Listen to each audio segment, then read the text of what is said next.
नमस्कार विद्यार्थी मित्रांनो, नॉलेज हब या यूट्यूब चॅनलमध्ये आप सर्वांचे स्वागत आहे. व आपल्या बारावीतील सहकार्य विषयातील राहिलेला भाग आपण आज कव्हर करणार आहोत. आज आपण पाहणार आहोत सभासदांचे प्रकार. आपण मागच्या लेक्चरमध्ये सभासदांची पात्रता बघितली होती. आता आपण सभासदांचे प्रकार पाहणार की सभासदांचे प्रकार नेमके किती पडतात. बरोबर. आता सहकारी संस्थेची जी व्यवस्थापन समिती आहे त्या व्यवस्थापन समितीमध्ये सभासदांचा मोलाचा वाटा आहे. कारण की अध्यक्ष, उपाध्यक्ष, सचिव आणि सभासद हे मेन सहकारी संस्थेतील त्यातला पहिला भाग आहे आपला तुमच्या पहिल्या टॉपिकला आलेला सभासद. बरोबर. सभासदांचे प्रकार. सभासदांचे एकूण प्रकार पडतात 4. ते म्हणजे क्रियाशील सभासद, अक्रियाशील सभासद, सहयोगी सभासद आणि नाममात्र सभासद.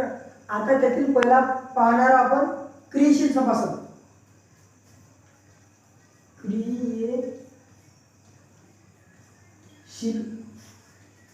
सभासद. आता बघा, येथे आहे क्रियाशील सभासद. आता या सभासदांवर तुम्हाला 2 प्रकारे प्रश्न येतो. एक म्हणजे तुम्हाला सरळ प्रश्न येतो की सभासदांचे किती प्रकार आहेत. असा प्रश्न तुम्हाला 8 मार्काला आला किंवा 10 मार्क, समजा की 10 मार्काला आला. 10 मार्काला तर येणारच नाही, पण 4 मार्क तरी येऊ शकते. कारण की याच्यात 4 टॉपिक आहेत. बरोबर. 4 मार्काला प्रश्न आला, तुम्हाला एका मार्काचं विश्लेषण करावं लागते. एका मार्काचं विश्लेषण हे कमीत कमी 5 ओळी पाहिजे. तुम्ही कमीत कमी एका पॉईंटचं विश्लेषण हे 5 ओळी करायला हवे. बरोबर. आता क्रियाशील सभासद आणि एक दुसरं म्हणजे फरक स्पष्ट करा. आता फरक स्पष्ट करा हे तुम्हाला 5 मार्काला विचारतात प्रश्न. 5 मार्काला फरक स्पष्ट करायचा. आणि त्याच्यामध्ये क्रियाशील सभासद, अक्रियाशील सभासद, सहयोगी सभासद. आता तो जे आपला आहे क्रियाशील सभासद, अक्रियाशील सभासद, सहयोगी सभासद, नाममात्र सभासद, या सभासदांचा फरक स्पष्ट करामध्ये तुम्हाला प्रश्न विचारतो. 5 मार्काकरता फरक स्पष्ट करा विचारतात. आता त्या 5 मार्काकरता तुम्हाला अपेक्षित मुद्दे आहेत 5 मुद्दे तुम्हाला लिहिणे अपेक्षित आहे. आता 5 मुद्दे लिहिणे, त्याचे दोन्ही करून विश्लेषण करणे. आता उदाहरणार्थ सांगा. उदाहरणार्थ आपण घेऊ की याचा सूचना. बरोबर. आता सूचना किंवा मतदानाचा अधिकार हा जो पॉईंट आहे, हा तुम्हाला एका साईडचे पॉईंट येतील. एका साईडचे क्रियाशील सभासद, उदाहरणार्थ क्रियाशील सभासद आणि नाममात्र सभासद, असे तुम्हाला परीक्षेत 2 टॉपिक पडतील. एका तुमचे मुख्य पॉईंट. बरोबर. आता क्रियाशील सभासद काय म्हणतात हे व्याख्या आपण पहिल्यांदा समजून घेऊ की क्रियाशील सभासद काय म्हणतात. बरोबर. आता क्रियाशील सभासद म्हणजे तुम्ही समजा की संस्थेतल्या सर्वात जास्त अधिकार सभासद आहे. टॉपिक आपल्या सभासदांचा चालू आहे की ज्या सभासदाने सर्वात जास्त अधिकार आहे तो सभासद म्हणजे क्रियाशील सभासद. ज्या सभासदांना आपल्या संस्थेमध्ये सर्वात जास्त अधिकार आहे त्या सभासदांनी क्रियाशील सभासद म्हणतात. आता अधिकार कोणते राहतील. एक सर्वात पहिला अधिकार लाभांश मिळण्याचा अधिकार. 15% संस्था आपल्या सभासदांना लाभांश देऊ शकत नाही. हा मुख्य पॉईंट आहे इथे.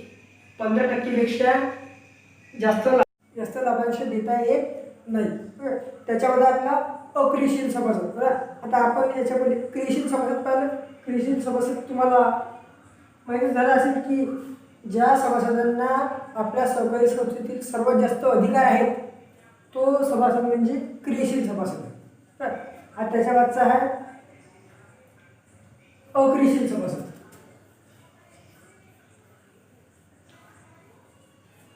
अक्रियाशील सभासद. आता अक्रियाशील सभासद याचा अर्थ काय की मिनिमम जे सहकारी संस्थेच्या वार्षिक सर्वसाधारण सभेच्या जे सभा होतात. बरं. आता वार्षिक सर्वसाधारण सभा केव्हा होते सहकारी संस्थेची. 31 मार्च.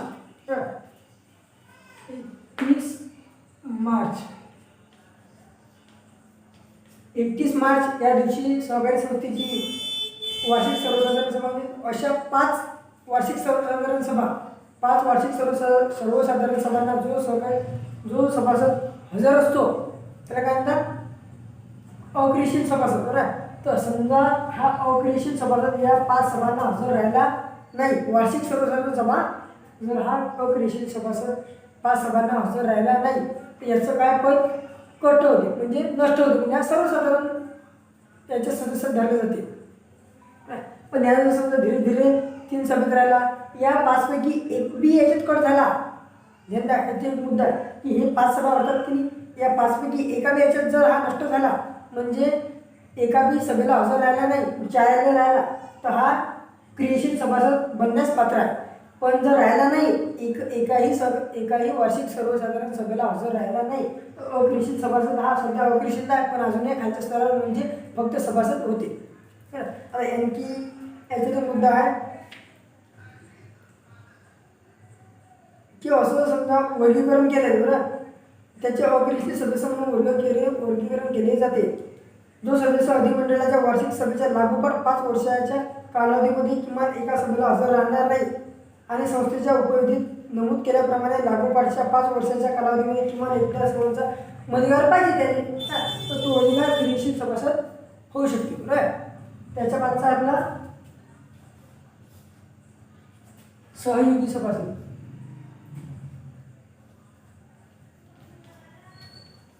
सहयोगी सभासद. आता सहयोगी सभासद हे जे भाग आहे आपला तिसरा भाग चालू आहे. कोणता? सहयोगी सभासद. आता या शब्दातच आहे सह म्हणजे सोबत,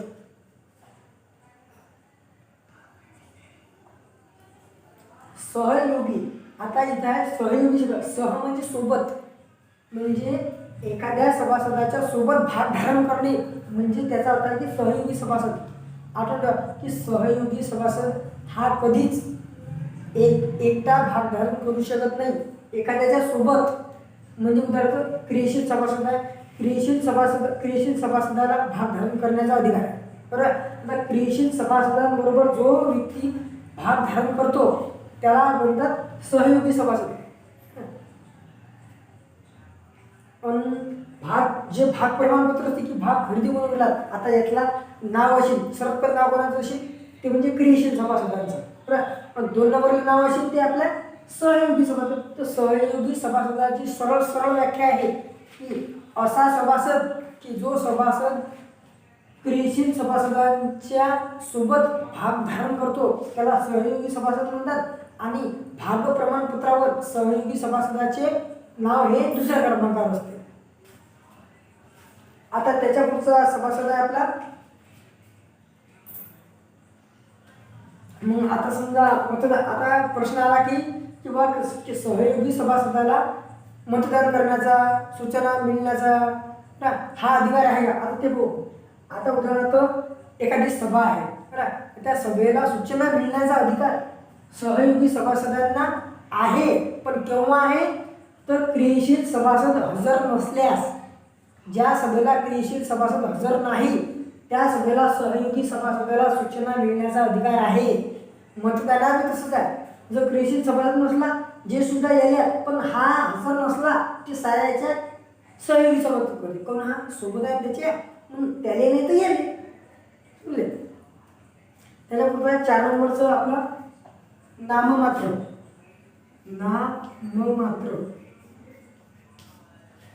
नाममात्र सभासद.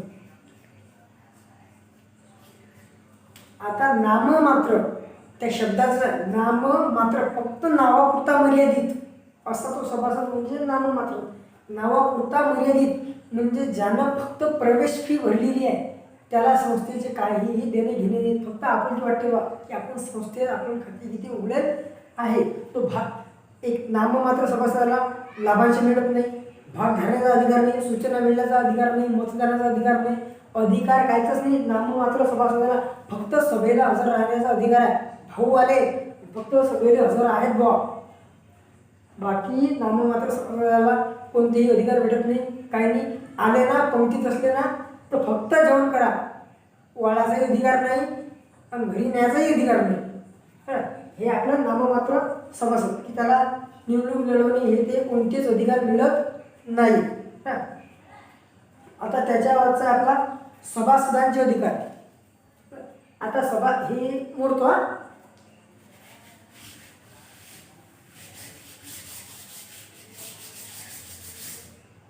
आता सभासदांचे अधिकार मोडू.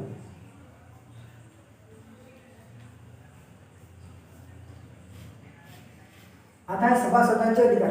आता तुमच्याकडे मला असं वाटतं तुम्ही लेक्चर पाहू राहिले म्हणजे तुमच्याकडे पुस्तक आहे. आता हा फळा आपला छोटा असल्याने मी याच्यावर काही पॉईंट लिहित नाही, तुम्हाला तोंडीच सांगते मी. आता तुमच्याकडे पुस्तकामध्ये तुम्हाला कळतेच. आता त्यातला पहिला पॉईंट आहे भाग प्रमाणपत्र मिळवणे. बरं, त्यातला पहिला पॉईंट कोणता आहे? भाग प्रमाणपत्र मिळवणे. आता प्रमाणपत्र केव्हा मिळतील? आता एक समजा उदाहरण, एखाद्या सभासदानं जर निबंधकाकडे अर्ज केला तर डायरेक्ट निबंधकाकडे करू शकत नाही अर्ज सभासद, तर संस्थेकडून. बरं, संस्थेने सभासद म्हणतात ना, किंवा सभासद हजर पाहिजे, तर संस्थेकडे अर्ज केला सभासदाचा तर त्याला सभासदत्वाचे प्रमाणपत्र देण्यात येते. बरं, तर अटी तुमचा पॉईंट आहे भाग प्रमाणपत्र मिळवणे. अरे बाबा सारखीच आहे. एखाद्या सभासदानं जर नोंदणी करण्याला अर्ज पाठवला, बरं, आता नोंदणी करण्याला अर्ज जर पाठवला, अटी आहे प्रश्न आपला भाग प्रमाणपत्र मिळवणे. आता भाग कोणाला खरेदी करता येतात? फक्त क्रियाशील सभासद. बरोबर आहे. आता क्रियाशील सभासदाला फक्त भाग धारण करण्याचा अधिकार आहे. त्यानं जर भाग धारण केले कुठे? आपल्या संस्थेत, तर भाग किती धारण केले याची त्याने पावती भेटते.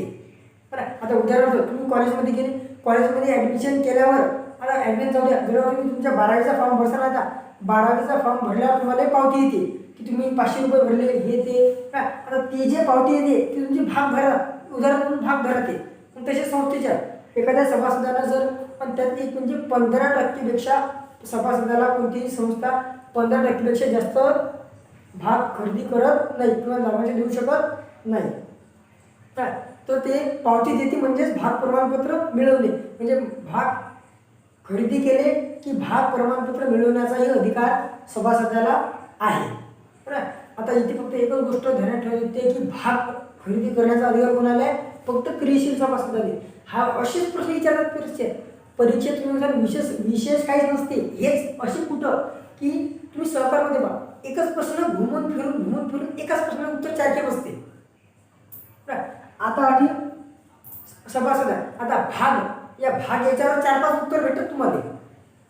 आता सभासद झालं तर तुम्ही सहकारमध्ये पहा, हा 4 चौकातला विषय नाही, एका खोलीतला विषय आहे, बंद खोलीतला विषय आहे. तो तुम्ही कुठून हिंडसाल खोलीत, तो घुमून फिरून तुम्ही सेंटरला जाल, पण या बंदिस्त विषय आहे, याच्यात जास्त नाही. म्हणून 5-6 प्रश्नाचे तुम्हाला एकच उत्तर मिळते. त्याच्या बाबतीत आहे सभेबाबत अधिकार. आता तुम्हाला पहिले सांगितलं की सभेला हजर राहण्याचा अधिकार कोणाला आहे? अरे बाबा क्रियाशील सभासदाले म्हटले. तर सभेला सहकारी समितीला सभा भरते ना, किती सभा सहकारी समितीच्या? 3. एक पहिली सर्वसाधारण सभा, ऐकून घ्या, पहिली सर्वसाधारण सभा ही संस्थेच्या जीवनातली पहिली सभा असते. कोणती? पहिली सर्वसाधारण सभा ही संस्थेच्या जीवनातली पहिली सभा असते. त्याच्यामध्ये विशेष सर्वसाधारण सभा म्हणजे वार्षिक सर्वसाधारण सभा आणि पहिली सर्वसभा, या 2 सभामधली सभा म्हणजे विशेष सर्वसाधारण सभा. त्याच्यानंतर तिसरी असते वार्षिक सर्वसाधारण सभा. आता सभेबाबत अधिकार, सभेला हजर राहण्याचा अधिकार आहे. कोणाला अधिकार आहे? क्रियाशील सभासदाले. आणि क्रियाशील सभासद जर हजर नसला तर अधिकार कोणाला आहे? सहयोगी सभासदाले. इथपर्यंत समजलं? अजून चर्चेत भाग घेण्याचा, सूचना मिळण्याचा हे अधिकार क्रियाशील सभासदाला. त्याच्यामध्ये आता तिसरा पॉईंट पहा. आता व्यवस्थापन समितीबाबत अधिकार. आता तुम्ही म्हणाल व्यवस्थापन समितीबाबत कसे अधिकार आहेत? अरे बा, अधिकार असे आहेत, आता सभासद निवडले पण अध्यक्ष निवडा लागत, तर अध्यक्ष निवडा लागत. ते जर अध्यक्ष जर पाहिजे तर आपल्याला कमी त्याने मतदान तर करायला लागेल. तर मतदान करण्याचा अधिकार कोणाला? सभासदाला. कोणत्या सभासदाले? क्रियाशील सभासदाले. आणि क्रियाशील सभासद जर हजर नसला तर सहयोगी सभासदाले. तर व्यवस्थापन समितीबाबतचा अधिकार आहे, आपल्याला अध्यक्षाचा निवडा लागेल, म्हणून मतदान करून अध्यक्ष निवडण्याचा, म्हणजे अध्यक्ष निवडण्याचा अधिकार कोणाला आहे? सभासदांना. म्हणजे अध्यक्ष म्हणजे कोण? व्यवस्थापन समिती. म्हणजे व्यवस्थापन समितीबाबत अधिकार आला, अध्यक्ष निवडला, उपाध्यक्ष निवडला, सचिव निवडला. बरं. तर हे सभासदांचं कार्य असतं ना, म्हणून ॲटोमॅटिक याची निवडणूक करणे म्हणजे व्यवस्थापन समितीबाबत अधिकार आले. आता निबंधकाकडे अर्ज करण्याचा अधिकार कसा आहे? उदाहरणार्थ, जर वार्षिक सर्वसाधारण सभा केव्हा भरते? तुम्हाला मी मागच सांगितलं की 31 मार्च सहकारी संस्थेतला आखरीचा दिवस. वार्षिक वर्ष 1 मार्च ते 1 एप्रिल ते 31 मार्च हे सहकारी संस्थेचं वार्षिक वर्ष असते, बरोबर. तर निबंधकाकडे अर्ज करण्याचा अधिकार कसा आहे? उदाहरणार्थ, एखाद्या सहकारी संस्थेनं जर वार्षिक सर्वसाधारण सभा बोलवली नाही तर सभासद हे निबंधकाकडे अर्ज करतात की वार्षिक सर्वसाधारण सभा बोलवा.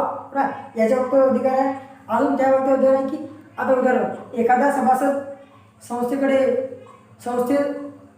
सभासद होण्यासाठी पात्र आहे, पण त्याने प्रवर्तक म्हणा किंवा अन्य काही सदस्य वगैरे अध्यक्ष हे त्याले त्या व्यक्तीला सहकारी संस्थेचे सभासद पद हे देत नाकारत असेल, सभासद पद देत नसेल, तर अशा वेळेस सभासद हा थेट डायरेक्ट अध्यक्ष उपाध्यक्ष यांना नाही तर डायरेक्ट निबंधकाकडे अर्ज करू शकतो की आम्हाला त्या अमक्या आपल्या राम सहकारी पतसंस्थेचं सभासद पद भेटून नाही राहिलं, याच्या बाबतीत तुम्ही सांगा. म्हणून अशा बाबतीत निबंधकाकडे अर्ज करण्याचा अधिकार हा सभासदांना या 2 बाबतीत भेटते. त्याच्या बाबतीत पुढचा पॉईंट आहे लाभांश वस्तू सेवा मिळवण्याचा अधिकार. 5वा पॉईंट आहे बघा, 5वा पॉईंट आहे लाभांश वस्तू व सेवा मिळवण्याचा अधिकार. आता लाभांश व सेवा, आता तुम्हाला पहिले सांगितलं लाभांश कोणाला भेटते? फक्त क्रियाशील सभासदांना. कोणाला भेटते? क्रियाशील सभासदाला लाभांशाचा अधिकार भेटते. बाकी अन्य कोणत्याही क्रियाशील सभासदाला लाभांश मिळवण्याचा अधिकार नाही. आता यातला अजून पुढचा टॉपिक गेला की सेवा मिळवण्याचा अधिकार. आता सेवा वगैरे हे अधिकार हे कोणाला दिला? आपल्या क्रियाशील सभासदाला. तुम्हाला पहिले सांगितलं क्रियाशील सभासद जर हजर नसला तर अधिकार ॲटोमॅटिक कोण भेटेल? सहयोगी सभासद झाले, बरं. आता पॉईंट आहे 6वा पॉईंट आहे वारसाबाबत अधिकार. वारसाबाबत म्हणजे आपल्या मोठ्या पट्ट्यामध्ये अधिकार आहे हा. वारसाबाबत अधिकार म्हणजे उदाहरण, एखाद्या सभासदाने भागधारण केले. तुम्हाला पत्र आहे बरं, बहुतेक भाग हस्तांतरणाचं पत्र आहे. भाग हस्तांतरणाचं पत्र आहे, त्यातलाच हा मुद्दा आहे भाग हस्तांतरण. आता ठीक आहे वारसाबाबत अधिकार. उदाहरणार्थ, एखाद्या सभासदाने संस्थेचे भागधारण केले, बरं. आता भागधारण केले पण खसरला तो, उदाहरणार्थ त्याचा मृत्यू झाला, त्या सभासदाचा मृत्यू झाला, पण त्याला भाग खरेदी करत होते. पण बाबा भाग जर खरेदी केले पण त्यानं जर वारस हक्क जर लावला आपल्या मुलाला किंवा कोणत्या व्यक्तीला तर ते भाग त्याला भेटतात किंवा त्याच्या नावावर होतात. पण वारसा हक्क जर लावेल नशील तर होतात का नावावर? नाही होत. याच्यासाठी वारसाबाबत अधिकार त्याला देण्यात आला आहे. बरं. त्याच्यावर इतर अधिकार. आता इतर अधिकार तर माहिती आहे, पुस्तके तपासणे. आता पुस्तकं म्हणजे पुस्तकं तुम्हाला 5व्या धड्यात आहे की सहकारी संस्थेची कोणकोणती पुस्तकं असतील, पुस्तके, नोंदणी, ताळेबंद पत्र, बरं, उपविधीची प्रत हे असे इतर अधिकार त्यांना दिलेले आहेत. त्याच्या बाबतीत आहे. आता त्याच्यानंतर आहे सभासदांच्या जबाबदाऱ्या. आता होती ना,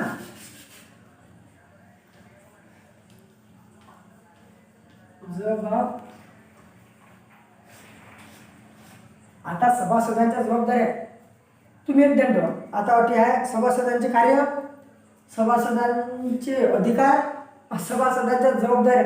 अरे बा, फिरून फारून तुम्ही कसंही करा, पॉईंट तुम्हाला जरी वेगवेगळे भेटले तरी त्या वेगवेगळ्या पॉईंटचं विश्लेषण हे लगभग एकच प्रकारे होते, बरं. आता उदाहरणार्थ भागधारण करण्यात. आता वारसाबाबत हा अधिकार देण्यात आला आहे का सभासदांना? वारसाबाबत अधिकार आहे, वारसाबाबत जबाबदारी आहे की वारसदार नोंदवा म्हणून, ही जबाबदारी आहे सभासदाची, त्याचं कार्य आहे ते, बरं. तर लगभग असे कोणी एकच येतात पण त्याचं विश्लेषण ते हे एकच आहे, बरं. आता आपण सभासदांच्या जबाबदाऱ्या. आता जबाबदाऱ्या हे पाहून आता हे पाहून लिहून आपण. आता त्यातला पहिला पॉईंट पहा तुम्ही, सभासदांच्या जबाबदाऱ्यांमधला पहिला पॉईंट पहा, त्याच्या नियमाचे पालन करणे. ठराविकच आहे, सभासद नाही, तुम्ही कुठेही गेले जगातल्या जगाला कोणतीही संस्था पाहिली त्याचे नियम असतीलच काही ना काही. तुम्ही साधारण आपल्या कोणत्याही सहकारी संस्थेत जा, कोणाच्या घरात जा तरी दिवस ते चपला जोडे बाहेर काढावे.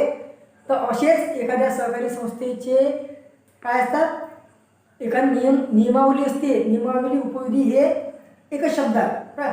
तर नियमाचे पालन करणे. आता महाराष्ट्र सहकारी संस्था कायदा 1960 अधिनियम 61 नुसार असे नियम लागू होतात. या नियमांचं पालन करण्याची जबाबदारी कोणाला देण्यात आली? सभासदांना. ओके, त्याबरोबर कोणतं देणी देणे. आता देणी देणे याचा अर्थ आहे की एखाद्या सभासदाने भागधारक केलेले आहे किंवा कर्ज काढलेले आहे, बरोबर आहे. भागधारक केले किंवा कर्ज काढले, पण तो त्या सभासदाला काही वाईट कृत्य करून समजा संस्थेच्या विरोधात काही बोलला असेल तर त्याला संस्थेने काढून टाकलं, म्हणजे त्याचं सभासदत्व पद हे रद्द केलं. आता रद्द केलं तर भेटलेल्या भाग आणि भेटलेलं कर्ज घडीनं घेऊन जाऊ ते संस्थेला वापस करणं, यालाच तर म्हणतात देणी देणे. बोला की ते जे भाग असतात तुमच्यापाशी भागधारक करायचा किंवा तुम्हाला कर्ज काढायला असेल तर ते कर्ज वापस देणे संस्थेला, याला काय म्हणतात? देणी देणे. जर एखाद्या सभासदाची हकालपट्टी केली त्याला संस्थेमध्ये ठेवलं नाही, आता ठेवलं नाही म्हणजे एकदमच चालला जात नाही, कुठकुठे संबंध राहतात, ते पैसे वापस येत लो नाही तर एखाद्या काळी 2 लाख रुपये कर्ज आणि मध्ये हाकलून टाका संस्थेतून. तर असं नाही झालं पाहिजे. 2 लाख रुपये घ्या पया संस्थेतून, म्हणून 2 लाख रुपये घेऊन पोहू नये यासाठी ती दिने दिने वापस त्याची जबाबदारी आहे. पुढचा पॉईंट आहे. आता तिसरा पॉईंट पहा, भाग धारण करणे. आता सभासदाला सहकारी संस्थेच्या एकूण भांडवलाच्या 105 पेक्षा अधिक भांडवल धारण करता येत नाही. बरं, भाग धारण करता येत नाही. 105 पेक्षा जास्त भाग धारण करता येत नाही. परंतु याने राज्य सरकार जिल्हा परिषद हे अपवाद आहे. कारण किती मोठमोठं आता माहिती आहे, एखादा माणूस जो तो माणूस 15,000 जास्त वापस आणू शकत नाही, जसं श्रीमंत 50,000. पण एखादी संस्था जरूर डुबीन. अरे माणूस डुबीन, संस्था जरूर डुबीन. आता स्थानिक स्वराज्य संस्था उदाहरणार्थ पंचायत समिती आहे, जिल्हा परिषद हे डुबतील का? नाही डुबत, ही पैसा वापस देतातच. समजले? म्हणून अशा संस्थेला काही ते आकडेवारी काही निश्चित केलेली नाही, अनलिमिटेड पॉवर आहे त्यांची. त्याच्या आता पुढचा पॉईंट आहे देयता. बरोबर. आता चौथा पॉईंट आहे देयता. बरोबर. आता देयता याचा अर्थ हा आहे, मर्यादित जबाबदारीच्या सहकारी संस्थेत मात्र सभासदांची जबाबदारी ही त्याने धारण केलेल्या भागांच्या दर्शनी किमतीचीच मर्यादित असते. बरोबर. आता देयता म्हणजे देणे हा प्रकार सारखाच आहे जरासा. आता तुम्ही समजा 10,000 रुपये घेतले तर समजा तुम्ही हकालपट्टी झाली किंवा काही झाली तर तुम्हाला 10,000च वर द्यावं लागतील, शिल्लक द्यावं लागत नाही. व्याज तुम्ही बँकेत देताही बँका तुम्हाला देते. कोण देते? ठरवते बँक आपल्याला देते. तुम्ही शिल्लक ते सांगा नाही. देता म्हणजे जेवढी रक्कम घेतली तेवढीच त्याने वापस देणे. पुढचा पॉईंट आहे ना, पुढचा पॉईंट आहे वारस नोंद. तेच आला पॉईंट हो, वारसाबाबत अधिकार वारस नोंद. सेम टू सेम तेच पॉईंट आहे, फक्त विश्लेषण तेच आहे तेच आहे. बरोबर. तर वारस आता ठीक आहे. तर पहिला पॉईंट होता वारसाबाबत अधिकार, अटे वारस नोंद. तेच सेम टू सेम. एखाद्या सभासद मृत्यू पावला असेल तर त्याने आपलं वारस नोंद लावणे आवश्यक आहे, कारण की त्याचा पैसा त्याने डिपॉझिट होणे आवश्यक आहे. बरोबर. त्या पुढचा हा 6वा पॉईंट पाहता, कर्ज वापर व परतफेड. बरोबर. तेच फिरून फारून तेच ते पॉईंट आहे. कर्ज वापर व परतफेड. 10,000 कर्ज काढणं, 10,000चे 100 करणं, 100 120 हो. आपले जेवढं संस्थेत घेतलं तेवढं त्याने वापस करणं. सभासद मेला का जिता राहिला फरक पडत नाही. जर सभासद मेला नाही त्या पोला जिंदा भाग हस्तांतर होऊ राहिले, भाग जसे हस्तांतर होते तशी कर्ज हस्तांतरित होते. बापानं कर्ज काढलं तर पोराला भरावं लागते. म्हणजे कर्ज काढणं व कर्ज परतफेड याची जबाबदारी त्याने पाहिजे. त्याच्या बाबतीत आहे चौकशीच्या वेळी माहिती पुरवणे. बरं. आता निबंध घे, लेखा परिषद हे एखाद्या वेळेस सरकारी संस्थेला काय येतात भेट देतात, तर अशा वेळेस योग्य माहिती पुरवणं. का बा झाडं गेलं पदे इतर कार्यामध्ये झाडं पदे राहिलं की काम पदे चालू आहे की नाही, सचिवाबाबत काही तकलीफ आहे काय, तुमचा व्यवहार ढासळत आहे काय, काही आर्थिक गुंतवणूक करायला आहे तुम्ही. अशा बाबतीत जे समजा प्रश्न विचारित निबंधक, तर निबंधकांना कसं त्यांना व्यवस्थित माहिती सांगायला लागते. बरं. म्हणून चौकशी वेळी योग्य माहिती पुरवणे, आपण चांगली व्यवस्थित माहिती सांगतो ज्याले त्याले, बरं. तर असा अधिकार हा सभांना उपस्थित राहणे, बरं. ते कोण घेतो प्रकार सभांना उपस्थित राहणे, बरं. आता सभांना उपस्थित राहण्याचा अधिकार कोणाला आहे? क्रियाशील सभासदांना अधिकार आहे. सभांना हजर राहण्याचा अधिकार कोणाला आहे? क्रियाशील सभासदांना अधिकार आहे, बरं. पण क्रियाशील सभासद जर हजर नसेल तो कोण राहू शकते? सहयोगी सभासद राहू शकते हजर, समजले. त्या पुढचा कोण आहे? उत्पादित वस्तूची संस्थेमार्फत विक्री, बरं. आता जे समजा उत्पादन घेते तुला सहकारी संस्थेने सांगितलं हा की काय हे 5 एकर वावर आहे की नाही, ते 5 एकर वावर आपल्या 10 सभासद करा, तुम्हाला पैसा आम्ही पुरवतो, सारा आम्ही पुरवतो, बरं. येणं 10 या 10 जणांनी 5 एकर वावर गेलो, त्या 5 एकर गहूच पेरला सारा 5 एकरात. मग ते गहू आता जे असे दूध असतात ते गहू, बरं. ते गहू विकायचा अधिकार कोणाला आहे? संस्था. म्हणजे संस्थेमार्फत विक्री होते. संस्थेचं कसं असते आता बघा, बाजार भाव जर गेले की नाही, आपल्या कॉटन मार्केटमध्ये जर गेले, कॉटन मार्केटमध्ये जर गेले तुम्हाला वेगवेगळा भाव भेटते. कधी समजा आता 5,000 आहे, आज समजा 5200 भाव आहे कापसाले, तर उद्या 5300, 49, 53 असे चढवतात. आपण सहकारी समजा ठोक भाव असते, सरकारचा भाव उतरो की ना उतरो, चढो की उतरो फरक पडत नाही, सहकारी ठोक भाव. म्हणून जे उत्पादित होते आता 5 एकराला जेवढा गहू येईल तेवढा सहकारी संस्था आपल्या उत्पादनामार्फत विकण्याचा अधिकार त्यांना आहे. पण हे जबाबदारी कोणाला? आता बाजारात सभासद बसतील, अध्यक्ष काही बसू शकत नाही. म्हणून हे जबाबदारी कोणाला टाकण्यात आली? जर आपल्या सभासदांवर. त्याच्याबाबत नुकसान भरपाई, खरं. आता एखाद्या वेळेस सभासदाच्या गैरवर्तनाने काही सहकारी संस्थांना नुकसान झालं असेल कोणत्या गोष्टी, बरं.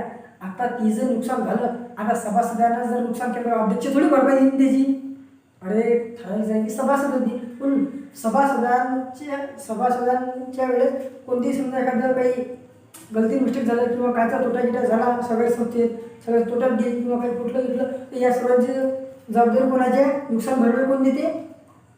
सभासद भरते, बरं. तर आता पुढचा आता सर्वात आखरीचा म्हणजे 11. आता 11वा म्हणजे संस्थेची हित जोपासणे.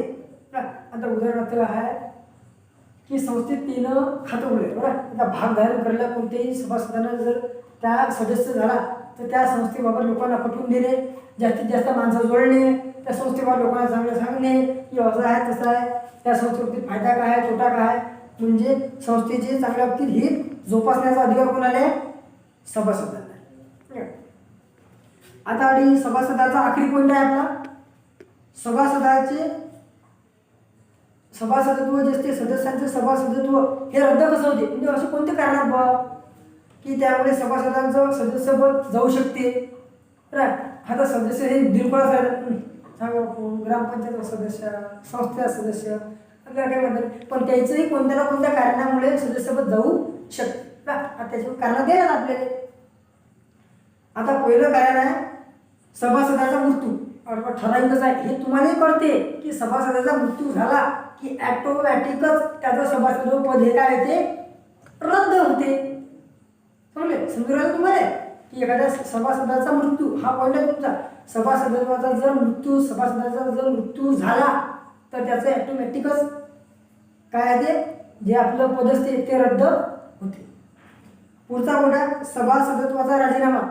हे ठरायचं आहे की एखाद्या सभासदानं जर आपल्या सभासदत्वाचा जर राजीनामा दिला, त्याला पटलं नाही सभासदाचं कार्य, त्यानं राजीनामा दिला तर त्याचं पद खाली होईल की नाही?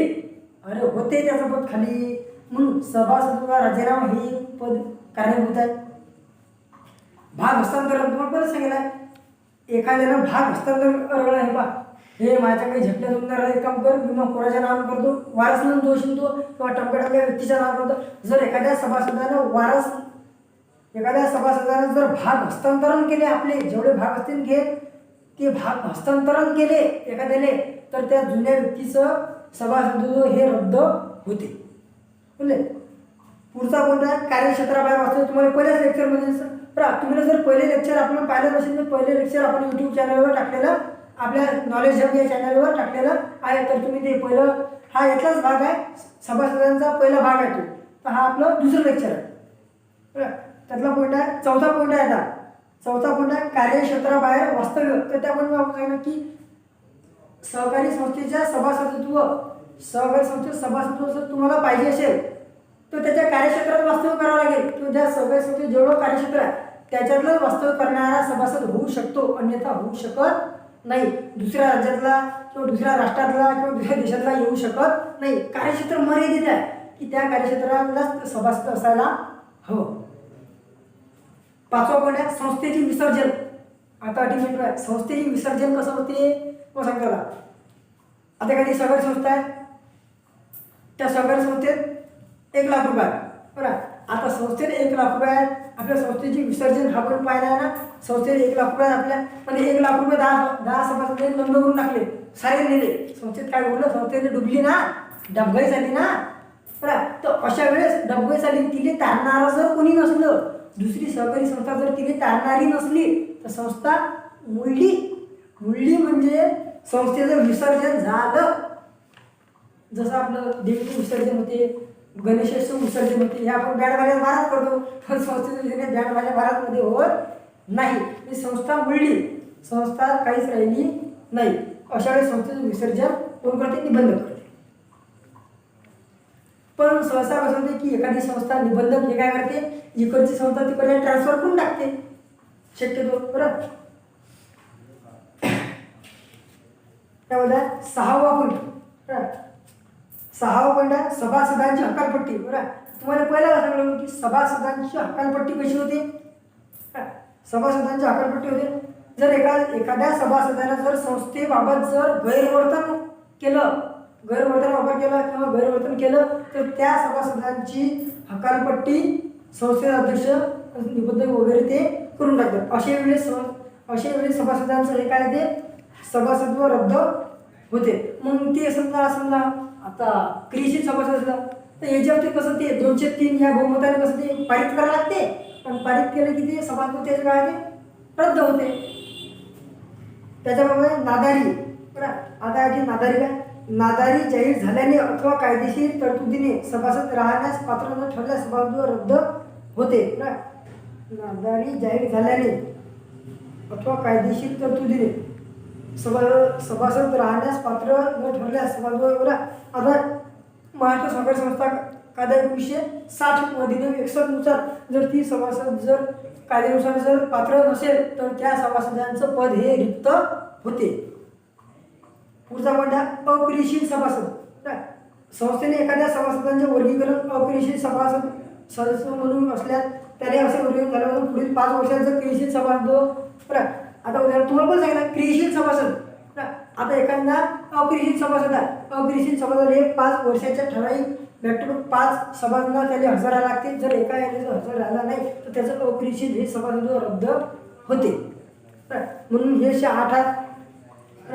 अटी एक मेन भाग आहे की तुम्हाला कधी प्रश्न विचारतात की सभासदांचे अधिकार व कार्य लिहा, सभासदांच्या जबाबदाऱ्या व अधिकार लिहा, सभासदांच्या पात्रता सांगून सभासदांचे अधिकार लिहा. बरं. आता हे 10 मार्काले प्रश्न येतात की नाही कोणमध्ये 10 मार्काने किंवा 5 मार्काले किंवा आपण ते पाहिले क्रियाशील सभासद अक्रियाशील सभासद सहयोगी सभासद नावावर किती फरक स्पष्ट करामध्ये विचारतात 5 मार्काले बरं. पण हे जे असे 10-10 4-4 मार्काचे जे प्रश्न आहेत याच्यात काय होते की जेवढ्या मार्कात तुमचे उदाहरणार्थ तुम्हाला 10 मार्काला प्रश्न विचारला तर तुम्हाला यातले बंदेच नाही लिहून उदाहरणार्थ अटी 8 दिला तरी 12-10 असे पॉईंट दिला की या दोन्ही त्यातले 5 यातले 5 असे फक्त 10 पॉईंट लिहा. 15, 12, 13 असे पॉईंट लिहत बसू नका. जर तुम्हाला 5 मार्काला प्रश्न विचारला की सभासदांचे अधिकार लिहा तर तुम्हाला कोणतीही 5 मार्काला प्रश्न आला तर 5च अधिकार लिहा, 6 अधिकार लिहू नका. जर तुमच्यापाशी टाईम असेल तर 6 अधिकार लिहा. पण तुम्हाला सांगतो सभासदाचा कोणताही प्रश्न येऊ लॉंगमध्ये बरं, शॉर्टमध्ये नाही, रिकाम्या जागा जोड्या यांच्यामध्ये नाही, लॉंगमध्ये सभासदांचा कोणताही प्रश्न येऊ त्या प्रश्नामध्ये पहिली त्याची व्याख्या लिहा. काय लिहा त्याची. आता व्याख्या आपण जे पहिला व्हिडिओ झाला आपला त्या व्हिडिओमध्ये आपण आपली सभासदांची व्याख्या सांगितली. तर तुम्हाला सांगतो तुम्ही लिहून घ्या इकडे बरं. सभासदांची व्याख्या लिहून घ्या तुम्ही वैपेन काळात लिहा. सभासदांची व्याख्या आहे जी पुस्तकात दिला ते पुस्तकात मोठी आहे तुमच्या. मी सांगतो ती लिहा तुम्ही सभासद व्याख्या की महाराष्ट्र सहकारी संस्था कायदा 1960 व अधिनियम 61 नुसार नोंदणी अर्जात संस्थेच्या नोंदणी अर्जात सामील झालेली व्यक्ती म्हणजे सभासद होय. बरोबर. हे आहे कायची सभासदाची व्याख्या. ही व्याख्या लॉंग प्रश्नात सर्वप्रथम लिहावे. इथे आपला सभासदाचा हा जो टॉपिक आहे हा समाप्त झाला आहे. तर हे जे आपले व्हिडिओ बनवून राहिलो आपण, या व्हिडिओला तुम्ही जास्तीत जास्त शेअर करा. म्हणजे जेवढे जास्त तुम्ही शेअर केले तेवढे आता तुम्ही सांगा. आज तुम्ही समजा तुम्ही हे व्हिडिओ तुम्हाला गॅरंटी सांगतो, तुम्ही फक्त या चॅनलवर तुम्ही राहा, थोडं सबस्क्राईब करा, बेल आयकॉन दाबा, तुम्ही या चॅनलवर ठाम राहा. तुम्ही फक्त माझ्या विश्वास ठेवा. तुम्ही आरामशीर जे मी सांगतो की नाही, तुम्ही 70च्या पार आरामशीर जाता. तुम्ही अभ्यास कसाही करा, स्ट्रॅटेजी सांगतो अभ्यासाला महाराष्ट्र करते, पण एक अभ्यासाची स्ट्रॅटेजी तयार करायला लागते तुम्हाला की म्हणजे कोणत्या पिल्लांसोबत जायला अभ्यासासोबत. तर तुम्ही आता तुम्हाला 70% भेटले तर तुम्ही समजा दुसऱ्याला केले, तुमच्या आत्या भाऊ मामा असेल किंवा अदर काही तुमचे मित्र मैत्री असतील त्यांनाही शेअर करा हे व्हिडिओ. पण त्यांनी कम त्यांची टक्के कव्हर झाली पाहिजे की नाही, याच्यासाठी तुम्ही हा व्हिडिओ जास्तीत जास्त शेअर करा. आणि आपल्या चॅनलचं नाव आहे, यूट्यूबवर जा तुम्ही, यूट्यूबवर टाका नॉलेज हब या चॅनलमध्ये तुम्हाला हे व्हिडिओ दिसतील. आता पुढचा टॉपिक आहे आपला व्यवस्थापन समितीचा. आपण पुढील व्हिडिओ घेऊ. धन्यवाद.